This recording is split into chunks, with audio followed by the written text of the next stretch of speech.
Dans la vidéo qui va suivre, vous allez découvrir un conflit qui a été résolu par une médiation. Témoignage. J'ai des difficultés avec une de nos collaboratrices, Valérie, qui est rédactrice en chef du magazine interne de notre groupe.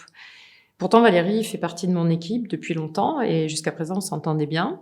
Mais depuis quelque temps, j'ai remarqué qu'elle avait du mal à accepter mes directives. Elle s'y oppose de manière quasi systématique, ce qui devient vraiment un problème au quotidien. J'avoue que ça m'épuise, ça me fatigue, ça m'agace parce que c'est contre-productif. Aujourd'hui, pour moi, on est dans une impasse. Je vois vraiment pas comment on va pouvoir s'en sortir. Travailler avec Aude est devenu impossible. J'appréhende même d'aller au boulot le matin. Elle me fixe des objectifs inaccessibles sans me donner les moyens de les atteindre. Avec elle, la pression est maximale. Je me sens submergée par la charge de travail. Je dors plus la nuit, j'ai des crises d'angoisse. Clairement, nos moyens humains et financiers sont insuffisants. Et mes collaborateurs craquent les uns après les autres. On n'arrive plus à répondre à la demande de plus en plus élevée de la direction. En fait, on a l'impression que c'est jamais suffisant.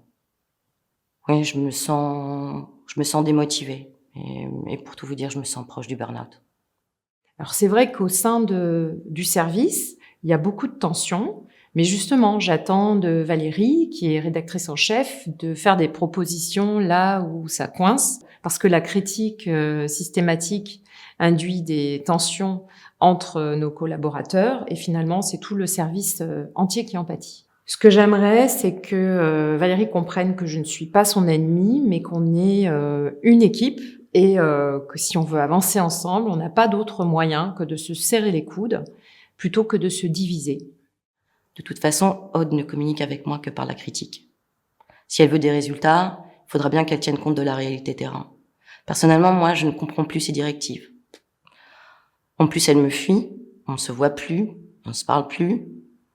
Nos échanges sont inexistants. Je vois vraiment pas comment, dans ce contexte, on pourrait avancer.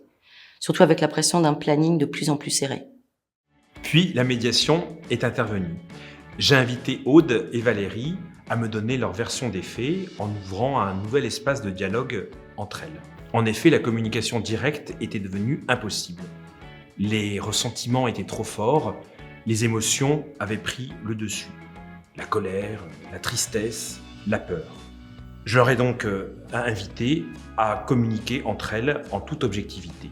J'ai déroulé le processus de médiation dans un schéma accepté par les deux salariés et j'ai veillé surtout à ce que les discussions soient courtoises et respectueuses. Par le questionnement, par la reformulation, par l'écoute active et bienveillante, les deux salariés ont réussi à co-construire un accord, à trouver les voies et moyens de solutions pour travailler à nouveau ensemble, pour s'écouter.